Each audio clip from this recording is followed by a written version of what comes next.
જોઈ રહ્યા છો કે આ વિસ્તાર ઉંડેરા જે નવું કોર્પોરેશનમાં સમાવેશ છે 7 ગામો છે એક ગામમાંથી આ ઉંડેરા ગામ છે। આ ઉંડેરા ગામમાં હાલ વરસાદની સિઝન ચાલુ થઈ રહી છે। પ્રી મોન્સૂનની કામગીરી કરવાની હોય કોર્પોરેશનના અણઘડ વહીવટના કારણે આજ સુધી ઉંડેરામાં કોઈ પ્રી મોન્સૂનની કામગીરી થઈ રહી નથી। તમે જોઈ રહ્યા છો કે ઉંડેરા ગ્રામ પંચાયત અને ગુજરાત રિફાઇનરી દ્વારા નીચાણ વિસ્તારમાં એટલે કે ઉંડેરા આવાસ પરામાં તેમજ રિફાઇનરી ટાઉનશીપ આર્ટિફિશિયલ ટાઉનશીપમાં અને પાછળ બાજવા વિસ્તારમાં પાણી ના ભરાય એ માટે લાખો રૂપિયાના ખર્ચો કરી રિફાઇનરી અને ઉંડેરા ગ્રામ પંચાયત દ્વારા એક પંપનું આયોજન કરવાનું।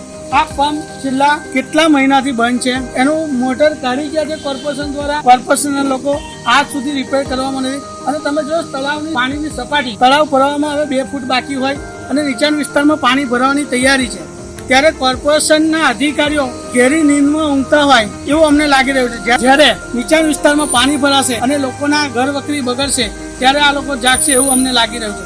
આ પંપ 2 મૂકેલા છે, કોર્પોરેશને પણ એક પંપ મૂક્યો છે, પણ અત્યારે અમે જોયું કે એમની લોક શીટ છે જેમાં છેલ્લા 2 દિવસથી તો પંપ ચાલુ કરવામાં જ આવ્યો નથી। નાનો પંપ ચાલુ કરવામાં નથી, મોટો પંપ તો કેટલા મહિનાઓથી બંધ છે। ના માધ્યમથી અમે આ કોર્પોરેશનના અધિકારીઓને અને સત્તાધીશના જે ચૂંટાયેલા પાકને અમે કહેવા માંગીએ છીએ કે તમારી આ બેદરકારીને કારણે નીચાણ વિસ્તારમાં પાણી ભરાશે, તેની જવાબદારી તમારી રહેશે।